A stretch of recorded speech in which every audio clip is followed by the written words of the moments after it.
Good evening, everyone, and welcome to another episode of the Bed Tech Show. We're your hosts, Ben and Ethan, and we've got some exciting tech news for you here at bedtime.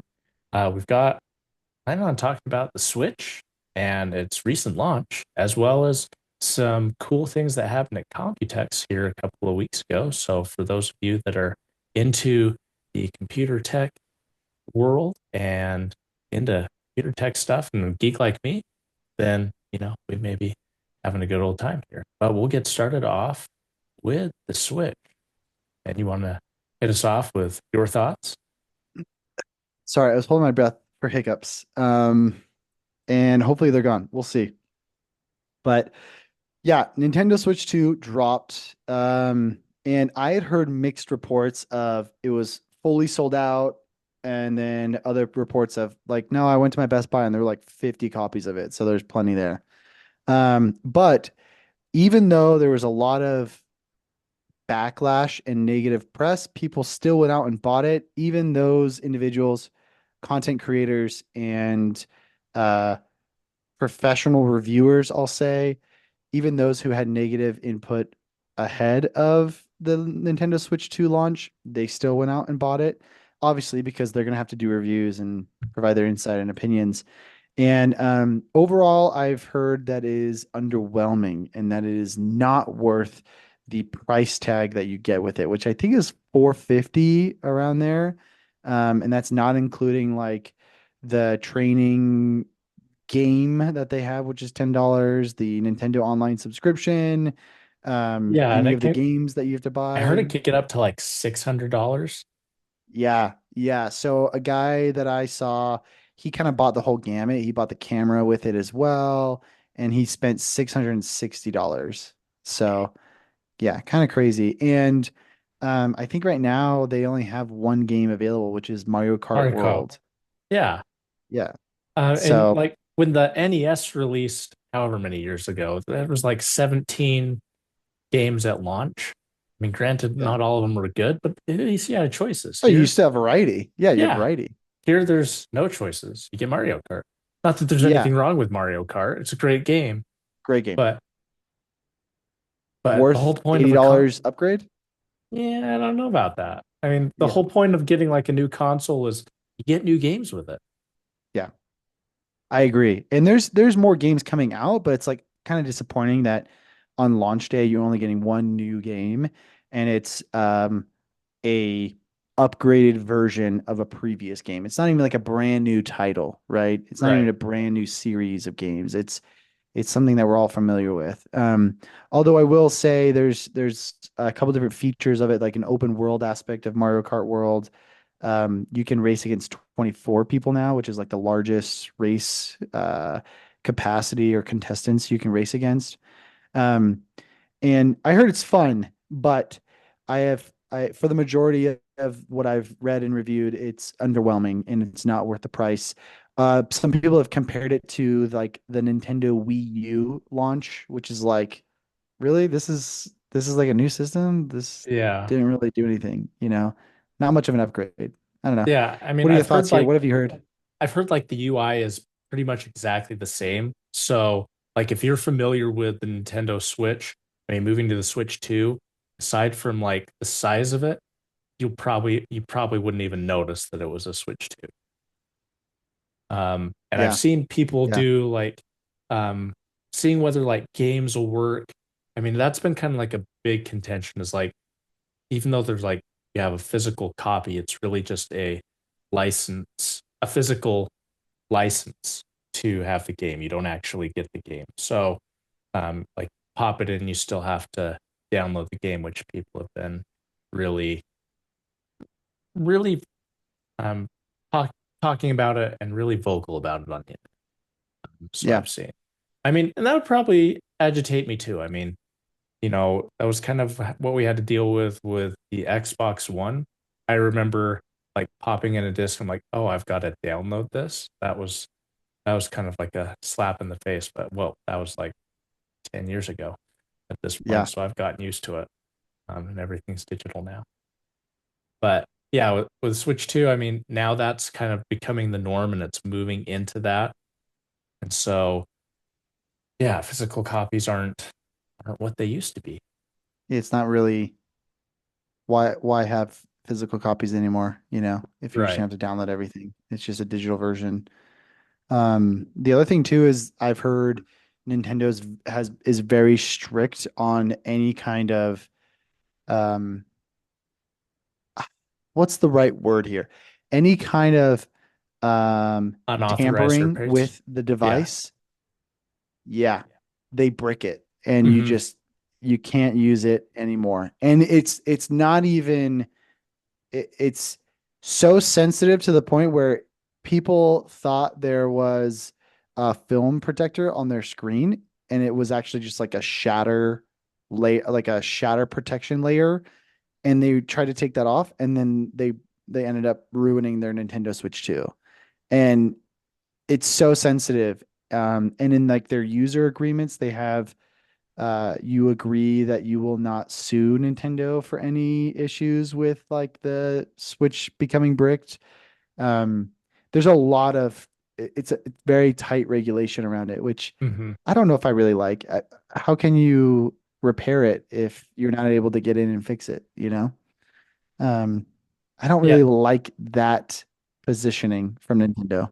Yeah, I agree. I mean, does it is very anti right to repair.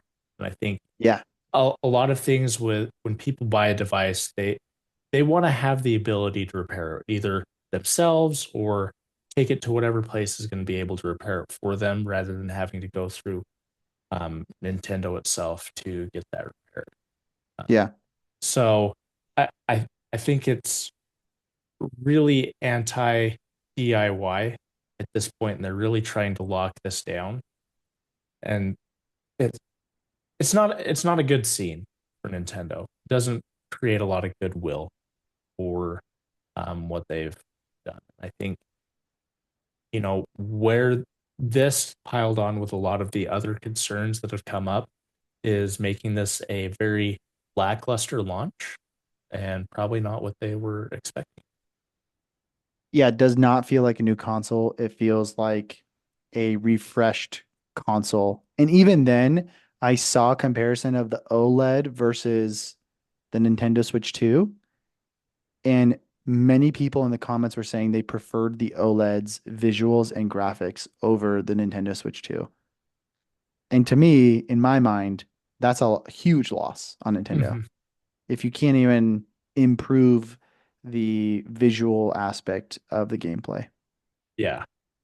And which means there will probably be an OLED version of the Switch 2 that'll come out later. Yep. And so, I mean, if I were to get one, that would be the one that I would get. But I think I may be um, bowing out of this generation of Nintendo. Yeah. 100%. My Nintendo Switch 1 works phenomenal still. So, and there's the Nintendo said they're still going to be supporting Nintendo Switch 1. So, um, besides the Nintendo Switch 2 exclusive games like Mario Kart World, the games will still be released on Nintendo Switch 1 and you'll still receive the support from Nintendo. So there's really no need to upgrade in my Yeah, mind. definitely not. I think the only thing like value is if all of a sudden the Switch 2 got Steam support on there. Yeah. That would be Which, pretty cool. I would be willing to get a Nintendo Switch if there was Steam support. yep. But that might happen with other consoles that are coming out in Yes. the next generation. Yeah, so the rumor mill is Xbox is going to have full Steam support, which I think is going to be like a huge game changer for Xbox. And possibly it might kind of shift gaming because a lot like the biggest appeal of getting a PC is that you can play PC games, but now that you can play those on a console that's a little Yeah. bit more stable than a PC, might not need to build another PC at that point. Yeah. I wonder if Xbox is essentially going to become like a similar brand of Alienware, where it is, hey, this is an Xbox PC as opposed to like an Alienware PC, but it's like known for gaming. The specs are designed for gaming. The graphics are designed for gaming. The reliability is there. You know what you're going to be getting. I can see that happening where Xbox transitions from console to more of like gaming specific PC. Hmm. So, I mean, what have they said the next generation is going to be like a PC designed for your TV? Yeah. Yeah. It'd be like a PC that's highly optimized to um, be with their TV, Yeah. So which I'm is pretty excited. cool. Yeah, I'm excited to see more about that. Yeah. Because I mean, especially now we're like Xbox, all of the Xbox games can play on PC now. Pretty much all the PC games are going to start coming to Xbox. There's it really kind of depends on your preference of where you like to play and how much control you want to have over your hardware. Other than that, there's really there will be no difference. Yeah, I agree. Yeah. The reliability, I will say, of Xbox is nice, but the capabilities of PC and the customization of PC are really so awesome. So, yeah, it'll be fun to see what happens with PlayStation and Xbox in the next generations. Yeah. Probably better than what Nintendo did. Yes, probably true. And so I think those new consoles are coming out in, is it next year or 27? I heard next year, but let me do a quick Google search.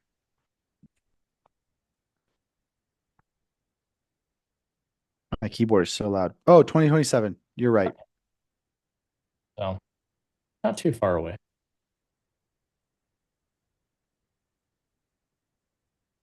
But 7 year cycle. Got it. I think 7 years is a good cycle. I agree. I was thinking it was 5 years for some reason. And in my mind, that's too fast. 7 years is good. Mhm. There's a lot that, especially nowadays in the last decade, last 2 decades, 7 years, man, a lot is changing in technology in seven Yeah. years.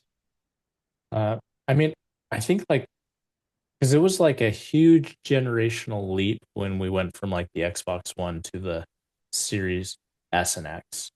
So that like that there was like a lot that changed there. I mean, there was a lot that changed in the computing world too, because we had the 30 series of the NVIDIA card, which was Hmm. a pretty drastic leap from the previous generation. So it'll be interesting to see how what what'll happen in this new generation. Yeah, I agree. And Yeah. hopefully NVIDIA can focus a little bit more on gaming rather than just being an AI. But that gaming doesn't pump the stock, Ethan. It doesn't pump the stock. I know. Pump those So numbers up. AI, baby. I know, which is good as like an NVIDIA shareholder, but I want to still be able to game at a reasonable price and not have to sell kit. Yeah, very true. Very true. Well, speaking of gaming at a reasonable price, Computex Aha. releases some information. Yes. Well, some interesting information coming from Computex. So, any thoughts on that, Ethan? Anything you want to talk about in particular? You know more about this than I do. You're much Yes. more of the PC know-it-all than I am. I try and just keep up. So Computex is this huge convention where a lot of companies get to show off their newest innovation in PC hardware. And some of this will actually come to fruition. Some of it's just more of a concept, and showing off what a company is capable of. Uh, a lot of the biggest things was there's going to be like new prototypes for cases. So Corsair has created what are these called like um, tri-chamber cases, which Tri-chamber. yeah, which is pretty interesting. I mean, like a lot of what the industry has shifted to are now these dual chamber cases where you have like your motherboard, your CPU, GPU all on one part of the case, and then your Yeah, power supply is on the back. another. Hmm. Gives you nice area for cable management, um, They're just a little fatter cases, but they're not as tall, which makes it nice. I currently have a dual chamber case, and I'm liking it. Looks like a good old fish tank. But one of the problems with that design is that, as you're pumping in cool air, it's getting warmed by your GPU, and then generally that air then finally feeds up to your CPU. So that isn't necessarily getting the freshest air Hmm. on it. So it's a little bit warmer air, but generally I haven't had any issues with it. But one of the cool things with what Corsair is doing with their cases is they have your AIO kind of sectioned off into its own part of the case.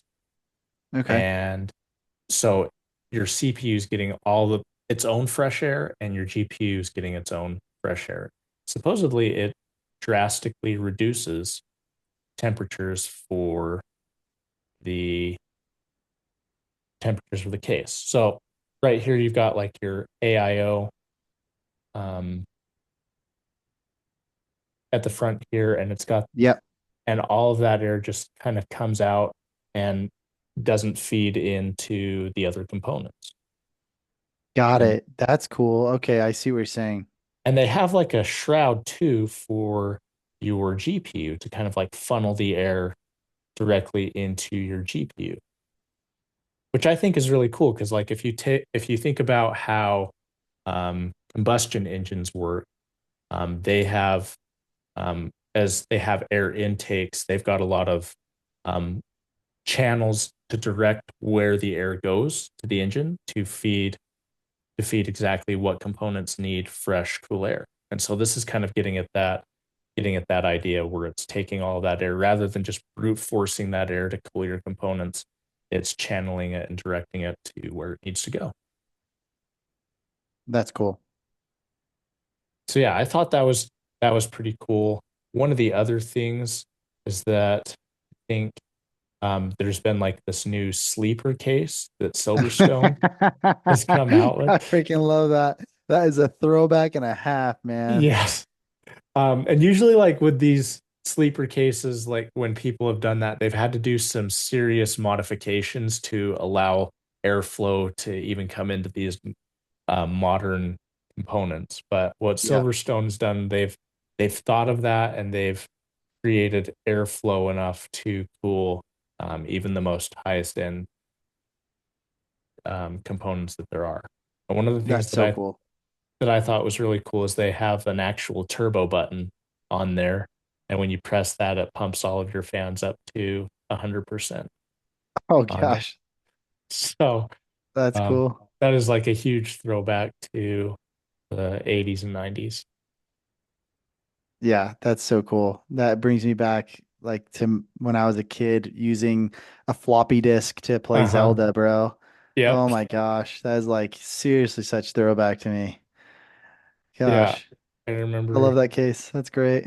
Yeah, I remember having floppy disks and they were quite the thing. Yeah. And then one of the other things is that I think ASUS, let's see where this is, or not ASUS, Noctua, who is generally known for their air cooling and their fans of being like premium, high quality, move as much air at the quietest decibel possible. They're Hmm. coming up with an all-in-one cooler. Oh But wow.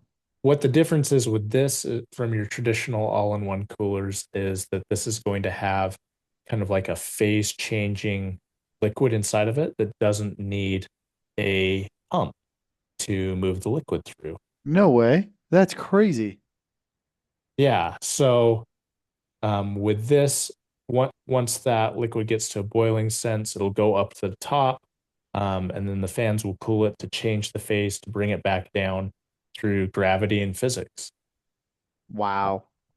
And I'm like, and I'm thinking this is something that I need because I mean, all-in-one coolers are nice, but you can sometimes you can hear that coil whine of the of the pump moving the liquid through it. So That's crazy. So this is really because it's cool. above the cool with it, when it cools down, it drops.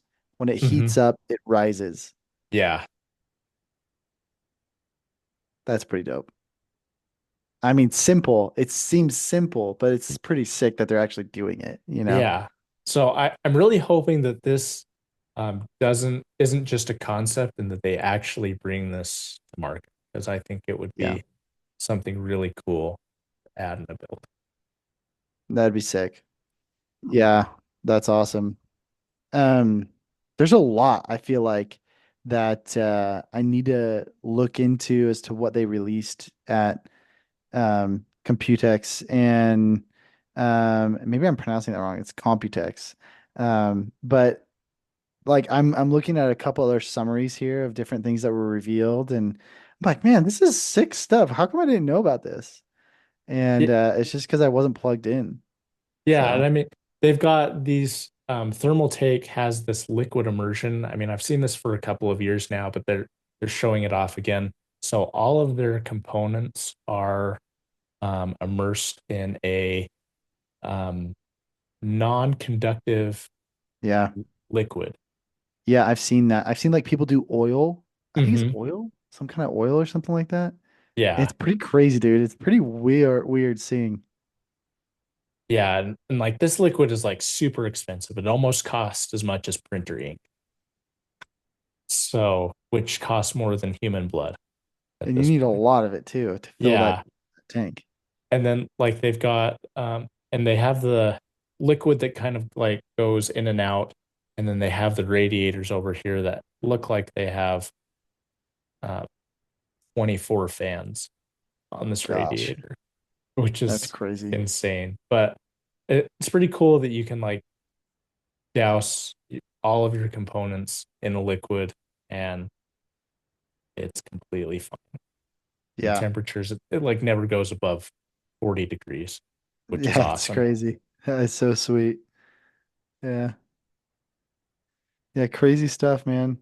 I gotta look into it more. Maybe we dive deeper into some of this stuff in our next episode. Yeah. And I think probably my favorite one that I think it's on this one um, is Asus and Noctua partnered to create the fattest GPU ever at this point. So they made their Noctua edition of the RTX 5080 and they put three 120 millimeter fans on there to make this like a 4.5 slot card, Oh my gosh. which is just insane. That is so crazy. You need a huge case. But with this, like they're the quietest fans, and so you'll pretty much never hear your GPU when it's under load. And That's crazy. I really wish they'd have a 5090 of this because I definitely get that. Yeah. But yeah, I love the brown and beige color scheme. Kind of a Yeah, that's so clean. It's so clean. I actually love that too. The brown and beige is so nice. yeah, I'm kind When of a you sent me sucker. the Noctua fans, I was like, oh, these are sick. Yeah, They're way cool. yeah, just decking out your whole case with those brown and beige fans, kind of where it's at. For sure. No need for RGB. That was old school. You just need Yeah, to. RGB was COVID, Yep. COVID time 5 years ago. Moving on. Well, So yeah. Well, sick. Cool stuff. Like I said, I want to dive a little bit more into that stuff and make sure I'm up to date with everything. But appreciate you kind of going through your favorites that you liked. yeah. So y'all have to stay tuned for what we talk about next.